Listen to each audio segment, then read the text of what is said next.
ನಾವು ಕ್ಲಾಸ್ಗೆ ಹೋಗೋಣ. ಪ್ರಭುವಿನ ಮೊದಲನೆಯ ಬರುವಿಕೆ. ಪ್ರಭುವಿನ ಮ್ಯೂಟ್ ಮಾಡ್ಕೊಳ್ಳಿ. ಪ್ರಭುವಿನ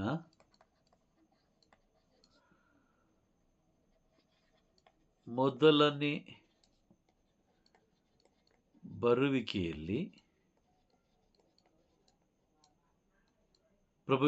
ಬರುವಿಕೆಯಲ್ಲಿ ಅಜಾಗರೂಕತೆಯಿಂದ, ತನ್ನ ಅಜಾಗರೂಕತೆಯಿಂದ, ಗಮನ ಕೊಟ್ಟು ಕೇಳಿಸ್ಕೊಳ್ಳೋಣ, ಅಜಾಗರೂಕತೆಯಿಂದ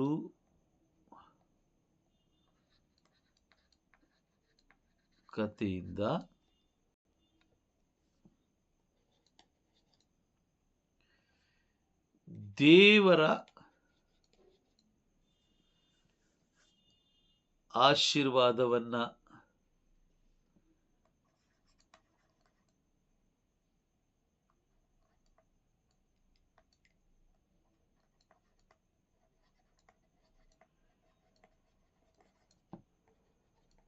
ಕಳೆದುಕೊಂಡ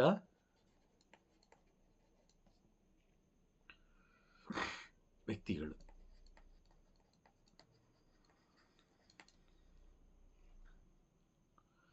ಇದು ತುಂಬಾ ಮುಖ್ಯ. ದೇವರ ಆಶೀರ್ವಾದವನ್ನ ಕಳೆದುಕೊಂಡಂತಹ ಕೆಲವು ವ್ಯಕ್ತಿಗಳ ಬಗ್ಗೆ ನಾವು ತಿಳ್ಕೊಳ್ಳೋಣ. 3 ವ್ಯಕ್ತಿಗಳ ಬಗ್ಗೆ ನಾವು ತಿಳ್ಕೊಳ್ಳೋಣ. ತಮಾಷೆ ಅಲ್ಲ, ನಾವು ಅನ್ಕೊಂಡಿದೀವಿ ಭಾನುವಾರ ಒಂದಿನ ದೇವಾಲಯಕ್ಕೆ ಹೋಗಿ ಬಂದ್ರೆ, ಚರ್ಚಿಗೆ ಹೋಗಿ ಬಂದ್ರೆ ನಾವು ಪರಲೋಕ ಪ್ರವೇಶ ಮಾಡ್ತೀವಿ ಅಂತ ನಾವು ಅನ್ಕೊಂಡಿದೀವಿ. ಡೈಲಿ 1 hour, 1 ಗಂಟೆಗಳ ಸಮಯ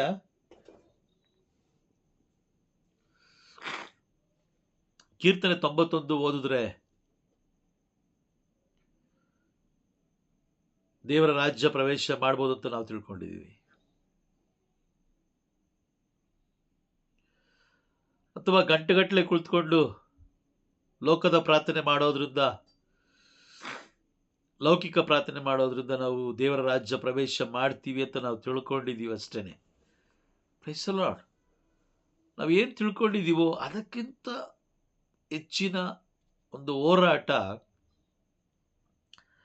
ಸೈತಾನ ನಮ್ಮ ಮೇಲೆ ಬೀರ್ತಾ ಇರ್ತಾನೆ. ನಮ್ಮ ಮತ್ತೆ ದೇವರ ಒಂದು ಒಡನಾಟ ಅವನಿಗಿಷ್ಟ ಇಲ್ಲ. Praise the lord. ಪ್ರಮುಖವಾದ ಬೈಬಲಲ್ಲಿರುವಂತಹ ಪ್ರಮುಖವಾದ ಈ 3 ವ್ಯಕ್ತಿಗಳನ್ನು ನಾವು ಧ್ಯಾನ ಮಾಡೋಣ. ದೇವರ ಆಶೀರ್ವಾದವನ್ನ ತನ್ನ ಅಜಾಗರೂಕತೆಯಿಂದ ನಾವು ಮಾಡ್ತೀವಲ್ವಾ, ಅಜಾಗರೂಕತೆ. ದೇವಾಲಯಕ್ಕೆ ಹೋದ್ರೆ ಅಜಾಗರೂಕತೆ. ನೋಡಿ, ಸಾಮಾನ್ಯವಾಗಿ ನೋಡಿ, ಬಲಿಪೀಠವನ್ನ ಗೌರವಿಸೋದಿಲ್ಲ. ಬಲಿಪೀಠದ ಮೇಲೆ ಚಪ್ಪಲಿ ಹಾಕೊಂಡು ಹೋಗ್ತಾ ಇರ್ತಾರೆ. ಬಲಿಪೀಠದ ಮೇಲೆ ಶುಭ ಸಂದೇಶ ಓದಬೇಕಾದ್ರೂ ಪಾದರಕ್ಷೆಗಳಿರ್ತವೆ. ತಲೆ ಮೇಲೆ ಬಟ್ಟೆ ಹಾಕೊಳ್ಳೋದಿಲ್ಲ ಹೆಂಗಸರು. ಗಂಡಸರು ಈ ರೀತಿ ಏನೋ ಶರ್ಟ್ ಎಲ್ಲ ಓಪನ್ ಮಾಡಿ ಏನೋ ಒಂದು ರೀತಿಯಾಗಿ ವಿಚಿತ್ರವಾಗಿ ಹೋಗಿ ಅಲ್ಲಿ ಏನೋ ಒಂದು ವಾಕ್ಯಗಳನ್ನು ಓದಿದ್ರೆ ಏನೋ ಒಂದು ನಮ್ಗೆ ಆಶೀರ್ವಾದ ಸಿಗುತ್ತೆ ಅಂತ ಅವ್ರು ಅಂದ್ಕೊಂಡಿದ್ದಾರೆ. ಅದು ಖಂಡಿತವಾಗ್ಲೂ ಇಲ್ಲ. ಬಲಿಪೀಠದ ಮೇಲೆ ಎಂಥ ದೊಡ್ಡ ಅಧಿಕಾರವುಳ್ಳ ವ್ಯಕ್ತಿಯಾಗಿದ್ರೂ ಸರಿನೇ, ಬಲಿಪೀಠದ ಮೇಲೆ ಪಾದರಕ್ಷೆ ಹಾಕಬಾರದು. ಬಲಿಪೀಠದ ಮೇಲೆ ಪಾದರಕ್ಷೆ ಹಾಕಬಾರದು. Praise the lord. ಏಕೆಂದ್ರೆ ಬಲಿಪೀಠ ಎಂಬುದು ಅದೊಂದು ಪರಿಶುದ್ಧವಾದ ಸ್ಥಳ. ಇಲ್ಲ, ನನಗೆ ಈ ಅಧಿಕಾರ ಇದೆ, ನಾನು ಹೋಗ್ತೀನಿ, ನನಗೆ ಈ ಅಧಿಕಾರ ಇದೆ, ನಾನು ಹೋಗ್ತೀನಿ ಅಂತ ಹೇಳಿದ್ರೆ ಯಾರೇನು ಮಾಡೋಕ್ಕಾಗಲ್ಲ. ಯಾಕಂದ್ರೆ ನ್ಯಾಯ ತೀರ್ಪಿನ ದಿನ ನಿನ್ನ ಅಧಿಕಾರ ಇರೋದಿಲ್ಲ. ನಿನ್ನ ಮರಣ ಹೊಂದಿದ ತಕ್ಷಣ ನಿನ್ನ ಆಸ್ತಿ ಪಾಸ್ತಿಯೇ ಹೋಗುತ್ತೆ. ಮರಣ ಹೊಂದಿದ ತಕ್ಷಣ ನಿನ್ನ ಆಸ್ತಿ ಪಾಸ್ತಿಯೇ ಇಲ್ಲ. ಆಗಿರ್ಬೇಕಾದ್ರೆ ಅಧಿಕಾರ ಎಲ್ಲಿದ್ದ? Price the lord. ಹೌದಾ? ಅಧಿಕಾರ ಎಲ್ಲಿದ್ದು? Price the lord. ಇಲ್ಲ, ನನ್ನ ಕೈಲಿ ಆಗಲ್ಲ, ನನ್ನ ಕೈಲಿ ನಾನು ಪಾದರಕ್ಷೆ ಹಾಕ್ಕೊಂಡೇ ನಾನು ಹತ್ತೀನಿ ಅಂತ ಹೇಳಿದ್ರೆ ಅದು ನಿನ್ನ ಹಣೆ ಬರ. ಆ ಥರ ವ್ಯಕ್ತಿ ನೀನು ಬಲಿಪೀಠ ಹತ್ತಬಾರ್ದು. ದೇವಾಲಯದ ಒಳಗಡೆ ಪಾದರಕ್ಷೆಗಳನ್ನು ಹಾಕ್ಕೊಂಡು ಹೋಗುವಂತಿಲ್ಲ. ಏಕೆಂದರೆ ಅದೊಂದು ಪರಿಶುದ್ಧವಾದ ಸ್ಥಳ. ಅದೊಂದು ಪರಿಶುದ್ಧವಾದ ಸ್ಥಳ. Praise the lord. ಹೇಳ್ಬೋದು ಅಷ್ಟೇ, ಕೇಳಲಿಲ್ಲ ಅಂದರೆ ಯಾರೇನೂ ಮಾಡೋಕ್ಕಾಗಲ್ಲ. ತನ್ನ ಅಜಾಗರೂಕತೆಯಿಂದ, ಗಮನ ಕೊಟ್ಟು ಕೇಳಿಸ್ಕೊಳ್ಳಿ, ತನ್ನ ಅಜಾಗರೂಕತೆಯಿಂದ ಏನು ದೊಡ್ಡ ಪಾಪ ಏನು ಮಾಡಲಿಲ್ಲ, ದೇವರಿಗೆ ತನ್ನ ಅಜಾಗರೂಕತೆಯನ್ನು ತೋರಿಸಿದ ಈ 3 ವ್ಯಕ್ತಿಗಳು ದೇವರ ಒಂದು ಸಂಬಂಧವನ್ನು ಕಳ್ಕೊಳ್ತಾರೆ, ದೇವರ ಒಂದು ಒಡನಾಟವನ್ನು ಕಳ್ಕೊಳ್ತಾರೆ. Price the lord. ದೇವರು ಎಷ್ಟು ಆಶೀರ್ವದಿಸ್ತಾರೋ ಅಷ್ಟೇ ಕೋಪ ಕೂಡ ಅವರಲ್ಲಿದೆ, ಅಷ್ಟೇ ಕೋಪ ಅವರಲ್ಲಿದೆ. ಆದಿಕಾಂಡ 6ನೇ ಅಧ್ಯಾಯದಲ್ಲಿ ನೋಡಿ, ಇಡೀ ಲೋಕವನ್ನು ನಾನು ಏನು ಮಾಡ್ತೀನಿ, ನಾಶ ಮಾಡಾಕ್ತೀನಿ, ನನಗೆ ಬೇಡ, ಈ ಲೋಕ ಬೇಡ, ಲೋಕದಲ್ಲಿರುವ ಯಾವ ವ್ಯಕ್ತಿಗಳು ಬೇಡ ನನಗೆ ಅಂದರೆ ಅಷ್ಟು ಕಡು ಕೋಪ, ಅಷ್ಟೇ ತಾಳ್ಮೆ, ಅಷ್ಟೇ ಆಶೀರ್ವಾದ, ಅಷ್ಟೇ ಪ್ರೀತಿ. Price the lord.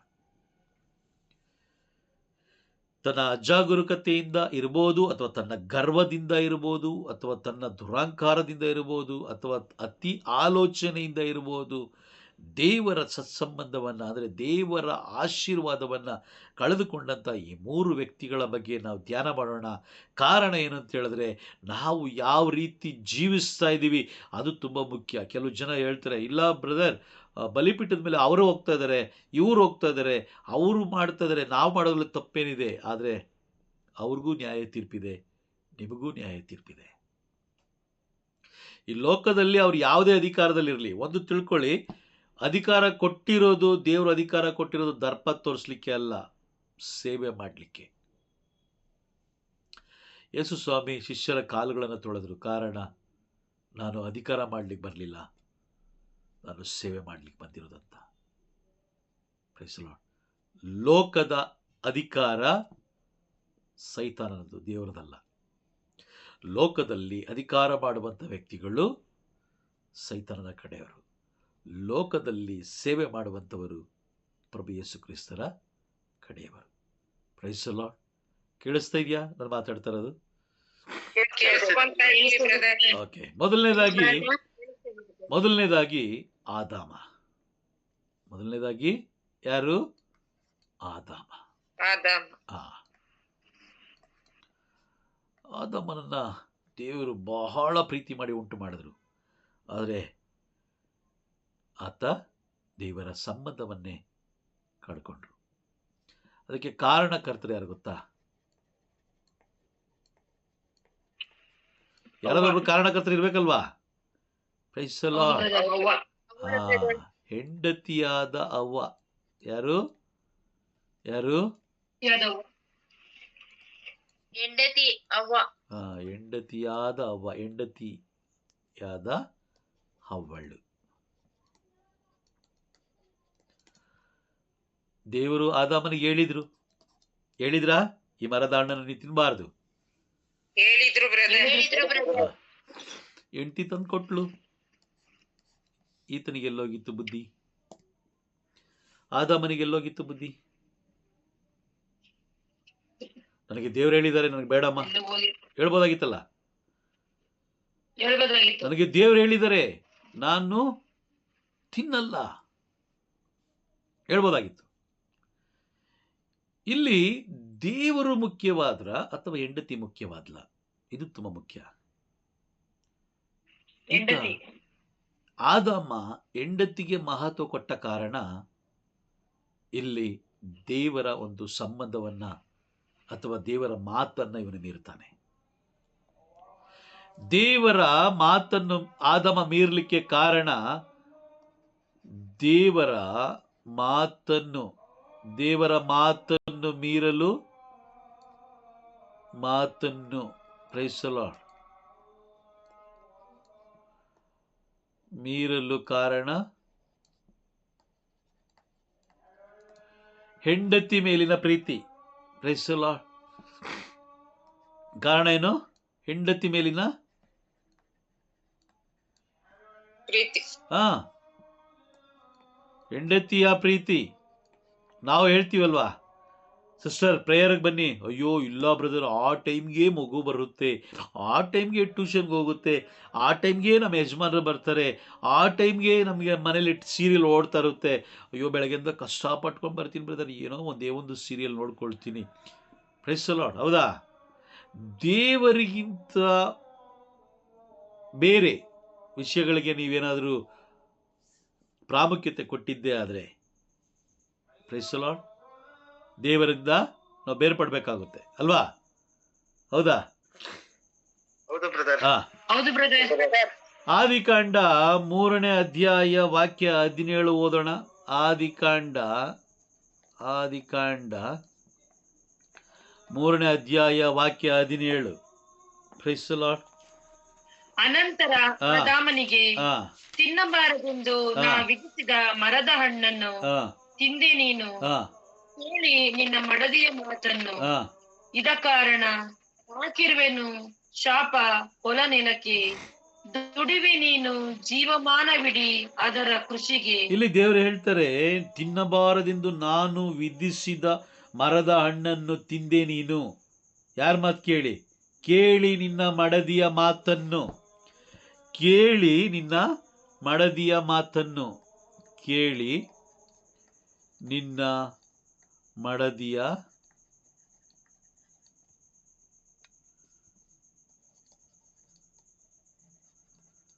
ಮಾತನ್ನು. Praise the lord. ಸೈತಾನ ಒಂದು ಕುಟುಂಬದ ಒಳಗಡೆ ಪ್ರವೇಶ ಮಾಡ್ತಾನೆ ಅಂತ ಹೇಳಿದ್ರೆ, ಒಂದು ಕುಟುಂಬದ ಒಳಗಡೆ ಅವನ ಪ್ರವೇಶ ಮಾಡ್ತಾ ಇದ್ದಾನೆ ಅಂತ ಹೇಳಿದ್ರೆ ಗಮನ ಕೊಟ್ಟು ಕೇಳಿಸ್ಕೊಳ್ಳಿ. ಏನಕ್ಕೆ ಧರ್ಮಸಭೆ ಕುಟುಂಬ ಪ್ರಾರ್ಥನೆ ಮಾಡಿ ಅಂತ ಹೇಳುತ್ತೆ? ಏನಕ್ಕೆ ಅನೇಕ ಬೋಧಕರು ಹೇಳ್ತಾರೆ ಕುಟುಂಬದಲ್ಲಿ ಕುಳಿತುಕೊಂಡು ಪ್ರಾರ್ಥನೆ ಮಾಡಿ ಅಂತ ಹೇಳ್ತಾರೆ ಅಂತ ಹೇಳಿದ್ರೆ ಅದಕ್ಕೆ ಕಾರಣ ಇಷ್ಟೇನೆ. ಸೈತಾನ ಕುಟುಂಬವನ್ನ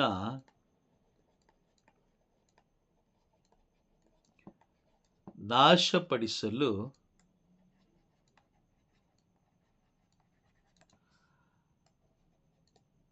ಬಲಹೀನರನ್ನ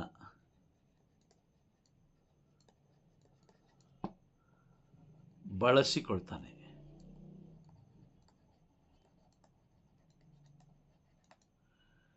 ಒಂದು ಕುಟುಂಬವನ್ನು ಅವನು ನಾಶ ಮಾಡಬೇಕು ಅಂತ ಹೇಳಿದ್ರೆ, ಅವನು ನಿರ್ಧಾರ ಮಾಡ್ದ ಅಂತ ಹೇಳಿದ್ರೆ ಮೊದಲು ಅವನು ಹುಡುಕ್ತಾನೆ ಕುಟುಂಬದಲ್ಲಿರುವ ಬಲಹೀನರು ಯಾರು? ಕುಟುಂಬದಲ್ಲಿರುವ ಬಲಹೀನರು ಯಾರು? ಗಂಡನ, ಹೆಂಡತಿನ, ಮಕ್ಕಳ, ಅಥವಾ ಅತ್ತೆನ, ಸೊಸೆನ, ಮೊಮ್ಮಕ್ಕಳ, ಯಾರು ಅನ್ನೋದ್ರ ಮೊದಲು ಅವನು ಏನ್ ಮಾಡ್ತಾನೆ? Praise the lord. ಮೊದಲು ಗುರುತಿಸ್ತಾನೆ. ಮೊದಲು ಏನ್ ಮಾಡ್ತಾನೆ? ಅವನು ಹಿಂಬಾಲಿಸ್ತಾನೆ, ಮೊದಲು ಫಾಲೋ ಮಾಡ್ತಾನೆ. ಯಾರು ಬಲಹೀನರು ಅವ್ರನ್ನ ಹುಡುಕ್ತಾನೆ. ಕುಟುಂಬ ಹೇಗಾದ್ರೂ ಮಾಡಿ ನಾಶ ಮಾಡಬೇಕು. ಹೇಗೆ ಅವನು ಬಲಹೀನತೆಯನ್ನು ಕಂಡುಹಿಡಿತಾನೆ ಅಂತ ಹೇಳಿದ್ರೆ, ಹೇಗೆ ಅವನು ಕಂಡುಹಿಡಿಯೋದು ಅಂತ ಹೇಳಿದ್ರೆ, ದೇವರು ನೋಡಿ ಸೈತಾನ ಹೇಗೆ ಕಂಡುಹಿಡಿತಾನೆ ಅದು ಬರ್ಕೊಳ್ಳಿ, ತುಂಬಾ ಮುಖ್ಯ ಅದು. ಸೈತಾನ ಬಲಹೀನರನ್ನ ಹೇಗೆ ಕಂಡುಹಿಡಿತಾನೆ?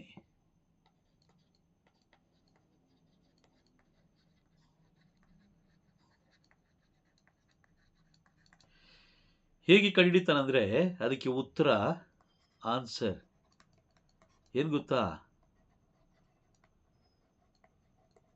ದೇವರು ದ್ವೇಷಿಸುವುದನ್ನು ಇವನು ಅಥವಾ ಸೈತಾನ ಪ್ರೀತಿಸ್ತಾನೆ.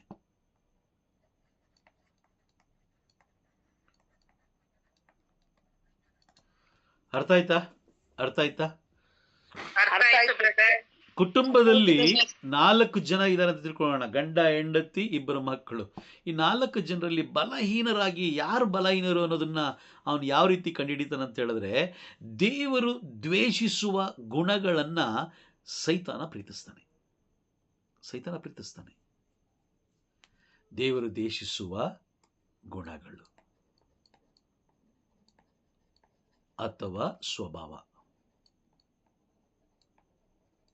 Price the lord. ಇದನ್ನ ಅವನು ಕಂಡುಹಿಡಿತಾನೆ. ಮೊದಲು ದೇವರು ಏನು ದ್ವೇಷಿಸ್ತಾರೆ, ಎಲ್ಲಿ ಸಿಗುತ್ತೆ ನಮಗೆ ಅದು ವಾಕ್ಯ ಅಂತ ಹೇಳಿದ್ರೆ, ಜ್ಞಾನೋಕ್ತಿ 6ನೇ ಅಧ್ಯಾಯ ವಾಕ್ಯ 16ರಿಂದ 19 ಓದಿ. ದೇವರು ದ್ವೇಷಿಸುವ ಸರ್ವೇಶ್ವರ ಬಗೆ ಮಾಡುವಂತವು 6, ಆತ ಕಂಡೆ ಮಾಡುವಂತವು 7. ಅಹಂಕಾರ ದೃಷ್ಟಿ, ಕಪಟವಾಡುವ ನಾಲಿಗೆ, ನಿರಪರಾಧಿಯನ್ನು ಕೊಲೆ ಮಾಡುವ ಕೈ, ದುರಾಲೋಚನೆಯನ್ನು ಕಲ್ಪಿಸುವ ಹೃದಯ, ಕೇಡು ಮಾಡಲು ತವಕ ಪಡುವ ಕಾಲು, ಅಸತ್ಯವನ್ನು ಉಸುರುವ ಸುಳ್ಳು ಸಾಕ್ಷಿ, ಸೋದರರಲ್ಲಿ ಜಗಳ ಹುಟ್ಟಿಸುವ ವ್ಯಕ್ತಿ, ಪರಸ್ತ್ರೀಯರ. ಅಷ್ಟೇ ಬ್ರದರ್. ಹೇಳ್ತಾ ಬನ್ನಿ ಹಾಗೆ. ಅಹಂಕಾರ ದೃಷ್ಟಿ, ಎರಡನೇದು ಅಹಂಕಾರ ದೃಷ್ಟಿ, ಕಪಟವಾಡುವ ನಾಲಿಗೆ,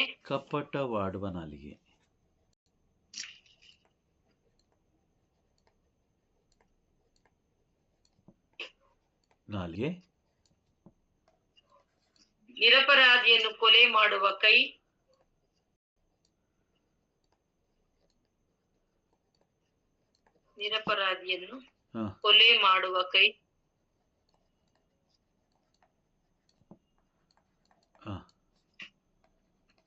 ದುರಾಲೋಚನೆಯನ್ನು ಕಲ್ಪಿಸುವ ಹೃದಯ,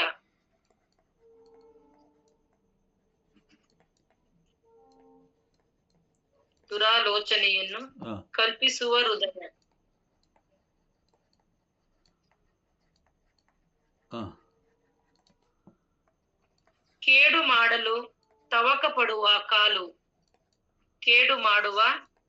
ಮಾಡಲು ತವಕ ಪಡುವ ಕಾಲು,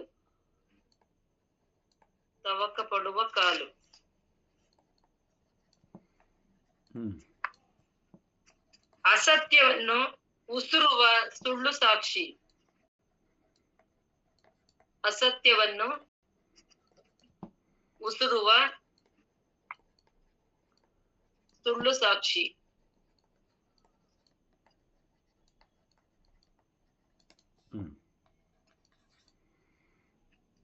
ಸೋದರರಲ್ಲಿ ಜಗಳ ಹುಟ್ಟಿಸುವ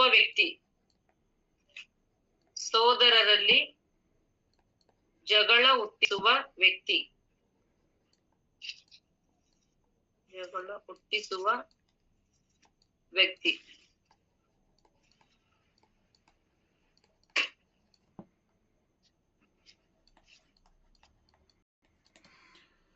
ಪ್ರೈಸ್ ದಿ ಲಾರ್ಡ್. ಇದು ದೇವರು ದ್ವೇಷಿಸುವಂತಹ ಗುಣಗಳು, ಸ್ವಭಾವಗಳು ಅಲ್ವಾ?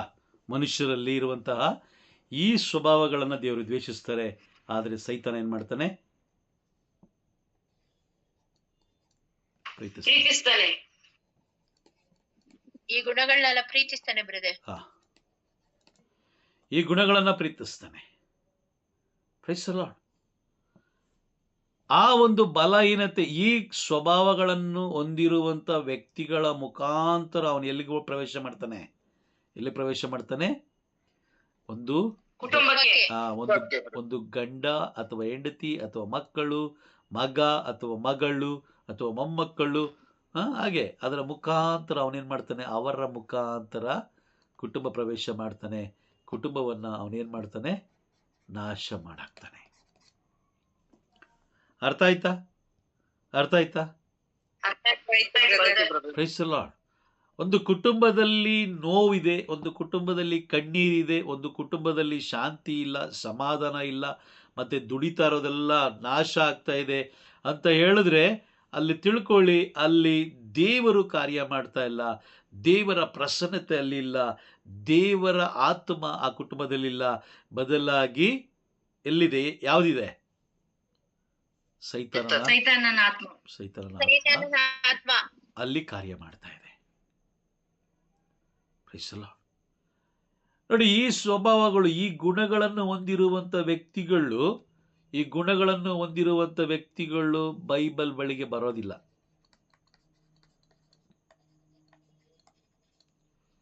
ಬೈಬಲ್ ಬಳಿಗೆ ಬರೋದಿಲ್ಲ. ಅರ್ಥ ಆಗ್ತಿದ್ಯಾ? ಅರ್ಥ ಆಗ್ತಿದೆ ಬ್ರದರ್. ಬೈಬಲ್ ಬಳಿಗೆ ಬರೋದಿಲ್ಲ. ಆದ್ರೆ ದೇವಾಲಯಕ್ಕೆ ಹೋಗ್ತಾರೆ, ಸ್ವರೂಪದ ಮುಂದೆ ನಿಂತ್ಕೊಂಡು ಅದಕ್ಕೊಂದು ಹೂನಾರ ಹಾಕ್ತಾರೆ, ಅದಕ್ಕೊಂದು ಹೂನಾರ ಹಾಕ್ತಾರೆ, ಬೇರೆ ಏನೇನ್ ಬೇಕಾದ್ರೂ ಡಿಸೈನ್ಗಳು ಮಾಡ್ತಾರೆ. ಅರ್ಥ ಆಗ್ತಾ ಇದೆಯಾ? ಗುಣಗಳು ಹೊಂದಿರುವಂತವರು. ಅರ್ಥ ಆಗ್ತಾ ಇದೆ ಬ್ರದರ್. ಬೈಬಲ್ ಬಳಿಗೆ ಬರ್ಲಿಕ್ಕೆ ಅವ್ರಿಗೆ ಆಗೋದಿಲ್ಲ. ಕಾರಣ ದೇವರ ವಾಕ್ಯ ಜೀವವುಳ್ಳ, ದಹಿಸುವ ಅಗ್ನಿ ಆಗಿರುತ್ತೆ, ಇಬ್ಬಾಯಿ ಕತ್ತಿ. ಹಾಗಾಗಿ ಆದಾಮ ತನ್ನ ಹೆಂಡತಿಯನ್ನ ಪ್ರೀತಿಸಿದ ಕಾರಣ, ದೇವರಿಗಿಂತ ಮೊದಲನೆಯ ಸ್ಥಾನವನ್ನ ತನ್ನ ಹೆಂಡತಿ ಮೇಲೆ ಇಟ್ಟ ಕಾರಣ, ಹೆಂಡತಿಯ ಮಾತನ್ನು ಕೇಳಿದ ಕಾರಣ ಆದಾಮನು ದೇವರ ಒಂದು ಸಂಬಂಧವನ್ನ ಕಳ್ಕೊಳ್ತಾನೆ. ವಾಕ್ಯನ ಓದ್ತೀವಿ. ವಾಕ್ಯ ಆದಿಕಾಂಡ 3ನೇ ಅಧ್ಯಾಯ 17ನೇ ವಾಕ್ಯದಲ್ಲಿ ದೇವರು ಹೇಳ್ತಾರೆ, ನಾನು ತಿನ್ನಬಾರದೆಂದು ನಿನಗೆ ಹೇಳಿದ ಮರದ ಹಣ್ಣನ್ನು ನೀ ತಿಂದೆ, ಅದು ನಿನ್ನ ಹೆಂಡತಿಯ ಮಾತನ್ನ ಕೇಳಿ. ಅದಕ್ಕೆ ಹೇಳ್ತಾರೆ, ಜ್ಞಾನೋಕ್ತಿಗಳ ಗ್ರಂಥ 14ನೇ ಅಧ್ಯಾಯ 1ನೇ ವಾಕ್ಯ ಏನಂತ ಹೇಳುತ್ತೆ? ಬುದ್ಧಿವಂತೆ ತನ್ನ ಮನೆಯನ್ನ ಕಟ್ಟೆಬ್ಬಿಸ್ತಾಳೆ, ಬುದ್ಧಿಹೀನೆ ಕೆಡವಿ ಹಾಕುತ್ತಾಳೆ. ಅರ್ಥ ಆಗ್ತಿದ್ಯಾ? ಜ್ಞಾನೋಕ್ತಿ 14:1 ಹೇಳುತ್ತೆ, ಬುದ್ಧಿವಂತೆ ತನ್ನ ಮನೆಯನ್ನ ಕಟ್ಟೆಬ್ಬಿಸ್ತಾಳೆ, ಬುದ್ಧಿಹೀನೆ ತನ್ನ ಆ ಮನೆಯನ್ನು ತನ್ನ ಕೈಯಿಂದಲೇ ಕೆಡವಿ ಹಾಕ್ತಾಳೆ. ಅದಕ್ಕೆ ಕಾರಣ, ಆಕೆ ಕೆಡವಿ ಹಾಕ್ಲಿಕ್ಕೆ ಕಾರಣ ಈ ಗುಣಗಳು, ಅಹಂಕಾರ, ದೃಷ್ಟಿ. ಯಾರು ಹೇಳಿದ ಮಾತು ಕೇಳಲ್ಲ. ಹೆಣ್ಣಾಗಿರ್ಬೋದು, ಗಂಡಾಗಿರ್ಬೋದು, ಮಗ ಆಗಿರ್ಬೋದು, ಮಕ್ಕಳಾಗಿರ್ಬೋದು, ಅಥವಾ ತಾಯಿ ಆಗಿರ್ಬೋದು, ತಂದೆ ಆಗಿರ್ಬೋದು. ಅಹಂಕಾರ ದೃಷ್ಟಿ, ಕಪಟವಾಡುವ ನಾಲಿಗೆ. ಕಪಟ ಅಂದ್ರೆ ಗೊತ್ತಾನೆ, ಬಾಯಿ ತೆಗೆದ್ರೆ ಬರ್ರೇ ಸುಳ್ಳು, ಬಾಯಿ ತೆಗೆದ್ರೆ ಸುಳ್ಳು. ನಂತರ ನಿರಪರಾಧಿಯನ್ನು ಕೊಲೆ ಮಾಡುವಂತ ಕೈ. ಕೊಲೆ ಮಾಡೋದಂದ್ರೆ ಪ್ರಾಣ ತೆಗೆಯೋದಲ್ಲ, ಅವನ ಮೇಲೆ ಆಪಾದನೆ ಹೊರಿಸುವಂಥದ್ದು. ದುರಾಲೋಚನೆ ಕಲ್ಪಿಸುವಂತ ಹೃದಯ, ದುರಾಲೋಚನೆ. ಹಿಂಗ್ ಮಾಡಿದ್ರೆ ಹಿಂಗಾಗುತ್ತೆ, ಹೇಗಾದ್ರೂ ಮಾಡಿ ಹೆಂಡತಿ ಮಾನ ಮರ್ಯಾದೆ ತೆಗೆದು ಬಿಡಬೇಕು, ಹೇಗಾದ್ರೂ ಮಾಡಿ ಗಂಡನ ಮಾನ ಮರ್ಯಾದೆ ತೆಗೆದು ಬಿಡಬೇಕು, ಹೇಗಾದ್ರೂ ಮಾಡಿ ಮಕ್ಕಳನ್ನ ಮಾನ ಮರ್ಯಾದೆ ತೆಗೆದಾಕ್ಬಿಡ್ಬೇಕು, ಹೇಗಾದ್ರೂ ಮಾಡಿ. ಯಾಕೆ? ಆ ಕುಟುಂಬದಲ್ಲಿ ನೆಮ್ಮದಿ ಇರಬಾರ್ದು. ಕೇಡು ಮಾಡಲು ತವಕ ಪಡುವ ಕಾಲು. ಕೇಡು ಮಾಡಲಿಕ್ಕೆ ಗಂಡನ ಬಗ್ಗೆ, ಹೆಂಡತಿ ಬಗ್ಗೆ, ಕುಟುಂಬದಲ್ಲಿರುವ ಸದಸ್ಯರ ಬಗ್ಗೆ ಕೇಡು ಮಾಡಲಿಕ್ಕೆ. ಕುಟುಂಬ ನಾಶ ಆಗ್ಬೇಕಲ್ವಾ? ಕೇಡು ಮಾಡದೆ ತಾನೆ ಕುಟುಂಬ ನಾಶ ಆಗ್ಲಿಕ್ಕೆ. ಅಸತ್ಯ ಉಸಿರುಳುವಂತಹ ಸುಳ್ಳು ಸಾಕ್ಷಿ. ಏನು ಇರೋದಿಲ್ಲ, ಆದ್ರೂ ಕೂಡ ಸುಳ್ಳು ಕಲ್ಪನೆ ಮಾಡ್ಕೊಳ್ಳುವಂಥದ್ದು. ಕೆಲವು ಜನ ಇರ್ತಾರೆ ನೋಡಿ, ತಲೆ ಮೇಲೆ ಪಕ್ಕದಲ್ಲಿ ನಿಂತ್ಕೊಂಡು ನೋಡಿರೋ ಥರನೇ ಹೋಗಿ ಬೇರೆಯವ್ರ ಹತ್ರ ಹೇಳಿರ್ತಾರೆ, ಅಯ್ಯೋ ಅವನಿಗೆ ಮಾಡ್ದ ಗೊತ್ತಾ, ಹಂಗಾಯ್ತು ಗೊತ್ತಾ, ಹಿಂಗಾಯ್ತು ಗೊತ್ತಾ, ಎಲ್ಲ ಹೇಳ್ಬಿಟ್ಟು ಲಾಸ್ಟಿಗೆ ಅಯ್ಯೋ ನಮಗೂ ಅವ್ರಿಗೂ ಸಂಬಂಧನೇ ಇಲ್ಲ, ಯಾಕೆ ಬೇಕು ನಮಗೆ ಬೇರೆಯವ್ರ ವಿಷಯ ಹೇಳ್ಬಿಟ್ಟು ಏನು ಮಾಡ್ತಾರೆ? ಬೆಂಕಿ ಹಚ್ಬಿಟ್ಟು ವಾಪಸ್ ಬರ್ತಾರೆ, ಜಾರ್ಕೊಂಡ್ಬಿಡ್ತಾರೆ. ಯಾರು ಇವರೆಲ್ಲ? ದೇವರ ಮಕ್ಕಳ?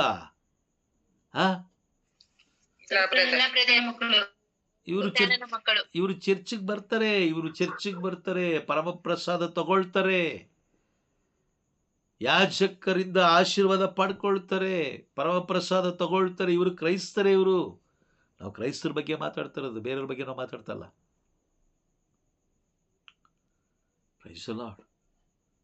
ಅರ್ಥ ಆಗ್ತಿದ್ಯಾ?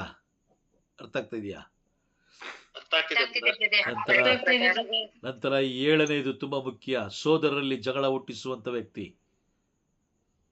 ದೇವಾಲಯದಲ್ಲಿರ್ಬೋದು, ಕುಟುಂಬದಲ್ಲಿರ್ಬೋದು, ಕೆಲಸ ಮಾಡುವ ಸ್ಥಳದಲ್ಲಿರ್ಬೋದು, 2 ವ್ಯಕ್ತಿಗಳ ಮಧ್ಯದಲ್ಲಿ ಜಗಳವನ್ನು ಹುಟ್ಟಿಸುವಂತ ವ್ಯಕ್ತಿ, ಅವನನ್ನ ದೇವರು ದ್ವೇಷಿಸ್ತಾರೆ.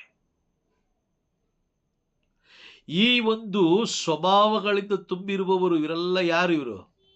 ಇವರು ಸೈತಾನನ ಮಕ್ಕಳು. ಸೈತಾನನ ಮಕ್ಕಳು.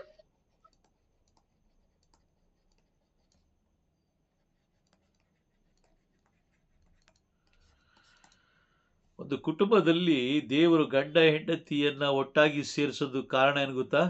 ಕಾರಣ ಏನು ಹೇಳಿ ನೋಡೋಣ. ಅವರು ಶಾಂತಿ ಸಮಾಧಾನದಿಂದ ಬಾಳಲು. ಅರ್ಥ ಆಗ್ತಾ ಇದೆಯಾ?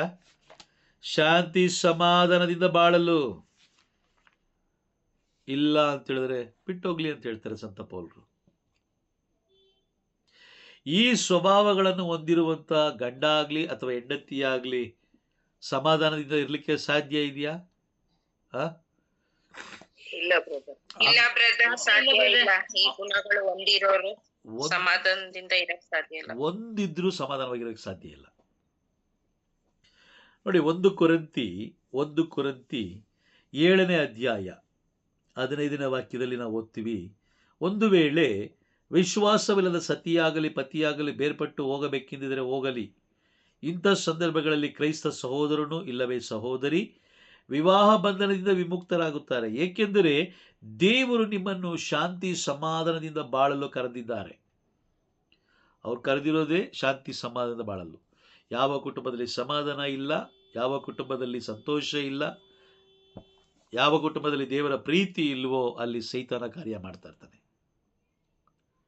ಇವರು ಯಾರು ಪರಲೋಕಕ್ಕೆ ಬಾಧ್ಯಸ್ಥರು ಅಲ್ಲವೇ ಅಲ್ಲ.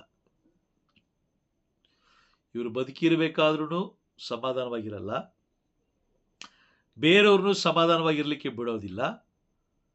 ಸತ್ತ ಮೇಲೂ ಕೂಡ ಇವರು ನರಕದ ಪಾಲಾಗ್ತಾರೆ, ಅಲ್ಲೂ ಸಮಾಧಾನವಾಗಿರ್ಲಿಕ್ಕೆ ಸಾಧ್ಯವಿಲ್ಲ. ಹಾಗಾದ್ರೆ ಈ ಸೈತಾನನ ಸ್ವಭಾವಗಳನ್ನು ನಾಶ ಮಾಡಲಿಕ್ಕೆ ಹೇಗೆ ಕಾರಣ? ಅದಕ್ಕೊಂದು ಸಾಧನ ಬೇಕಲ್ವಾ? ಈ ಎಲ್ಲಾ ಸ್ವಭಾವಗಳನ್ನ, ಈ ಎಲ್ಲಾ ಗುಣಗಳನ್ನ ನಾಶಪಡಿಸುವ ಸಾಧನ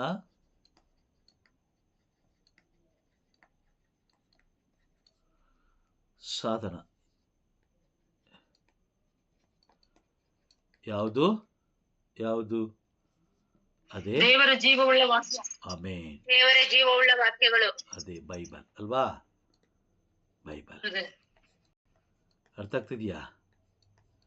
ಈಗ ಗೊತ್ತಾಗ್ತಿದ್ಯಾ ಯಾಕೆ ನಮ್ಮ ಕುಟುಂಬದಲ್ಲಿ ಮಕ್ಕಳು ಬೈಬಲ್ ಹಿಡಿಲಿಕ್ಕೆ ಭಯ ಪಡ್ತಾರೆ? ಗೊತ್ತಾಗ್ತಿದ್ಯಾ ಯಾಕೆ ರೋಮನ್ ಕಥೋಲಿಕರು ಬೈಬಲ್ ಇಂದ ದೂರ ಇದ್ದಾರೆ? ಗೊತ್ತಾಗ್ತಿದ್ಯಾ ಏನಕ್ಕೆ ಅಂತ?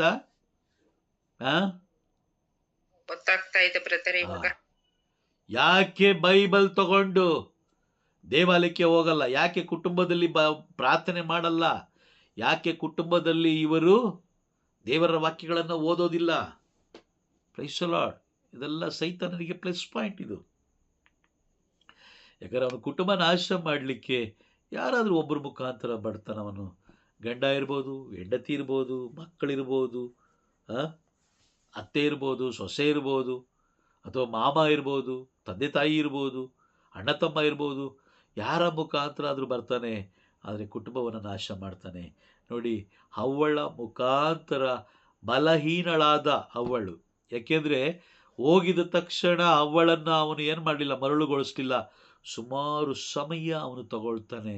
ಸುಮಾರು ಸಮಯಗಳ ಕಾಲ ಅವನು ತಗೊಂಡು ಏದೇನ್ ತೋಟದ ಒಳಗಡೆ ಮೊದಲು ಆಕೆಯ ಹೃದಯದಲ್ಲಿ ಸ್ಥಳ ಹಿಡಿತಾನೆ.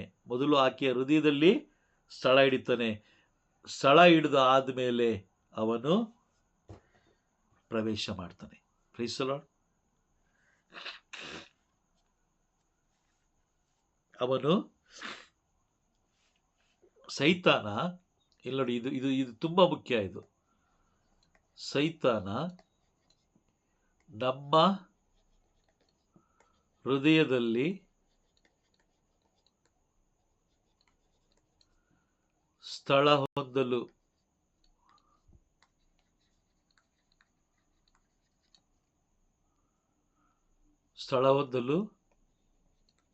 ಬಳಸುವ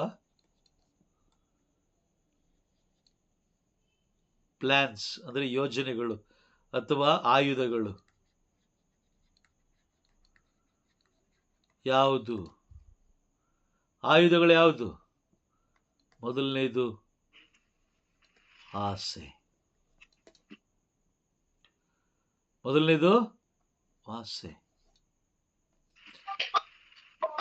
ಹಾ. ಎರಡನೇದು ಅಧಿಕಾರ. ಮೂರನೇದು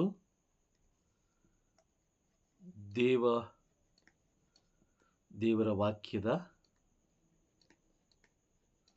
ಉಲ್ಲಂಘನೆ.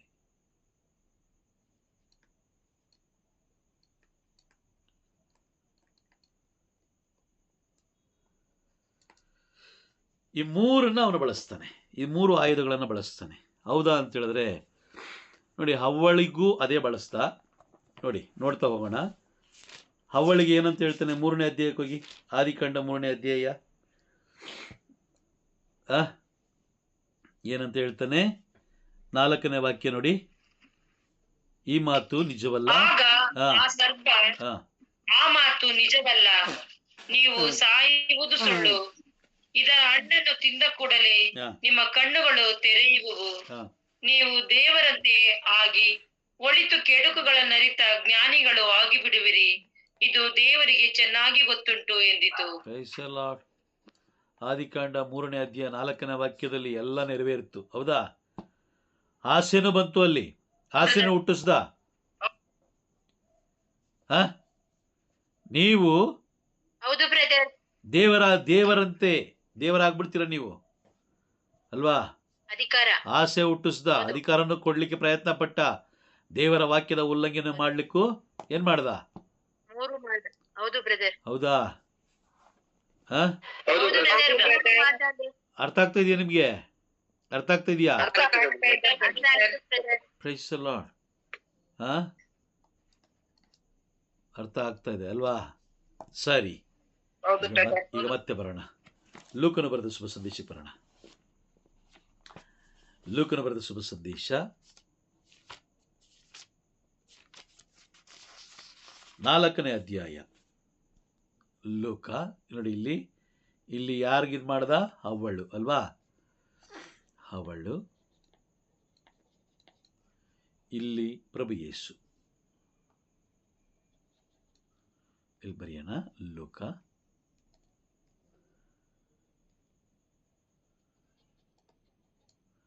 4ನೇ ಅಧ್ಯಾಯ ವಾಕ್ಯ 1ರಿಂದ 13 ತನಕ. ಓದೋದು ಬೇಡ, 1ರಿಂದ 13 ತನಕ. ಪ್ರಭು ಯೇಸು.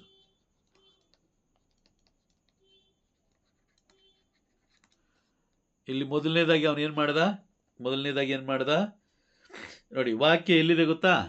ಬಳಿಕ 5ನೇ ವಾಕ್ಯ ಓದಿ. 5ನೇ ವಾಕ್ಯ ಲೂಕ 1:5.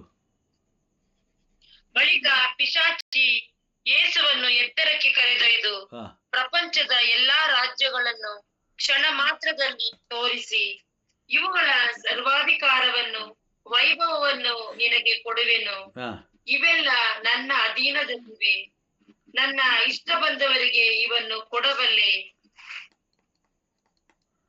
ಏನ್ ಮಾಡ್ತಾ ಇದ್ದಾನೆ? ಅಧಿಕಾರ ನಾನು ನಿನ್ನ ಕೊಡ್ತೀನಿ ಹೇಳ್ತಾ ಇದ್ದಾನ.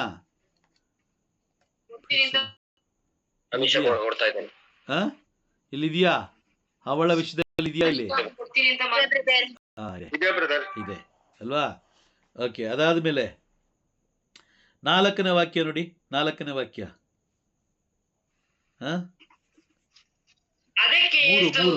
ಪವಿತ್ರ ಗ್ರಂಥದಲ್ಲಿ ಹೇಳಿರುವ ಪ್ರಕಾರ ಮಾನವನು ಜೀವಿಸುವುದು ಆಹಾರದಿಂದ ಮಾತ್ರವಲ್ಲ ಎಂದು ಉತ್ತರಿಸಿದರು. 3:4. ಆಗ ಪಿಶಾಚಿ, ನೀನು ದೇವರ ಪುತ್ರ ಎಂಬುದು ಸತ್ಯವಾದರೆ ಈ ಕಲ್ಲಿಗೆ ರೊಟ್ಟಿ ಹಾಗೆಂದು ಆಜ್ಞೆ ಮಾಡು ಎಂದಿತು. ಅದಕ್ಕೆ ಯೇಸು, ಪವಿತ್ರ ಗ್ರಂಥದಲ್ಲಿ ಹೇಳಿರುವ ಪ್ರಕಾರ ಮಾನವನು ಜೀವಿಸುವುದು ಆಹಾರದಿಂದ ಮಾತ್ರವಲ್ಲ ಎಂದು ಉತ್ತರಿಸಿದರು.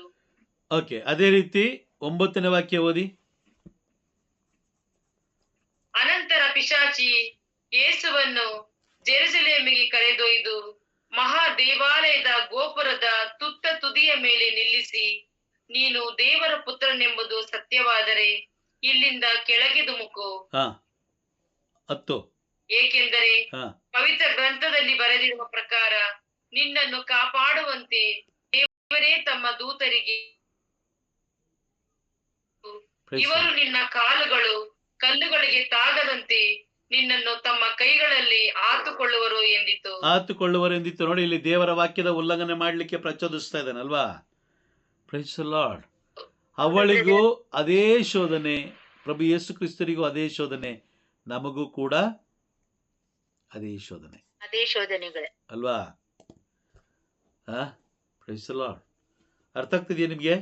ಅರ್ಥ ಆಗ್ತಿದ್ಯಾ? ಇದ್ದೀರಾ?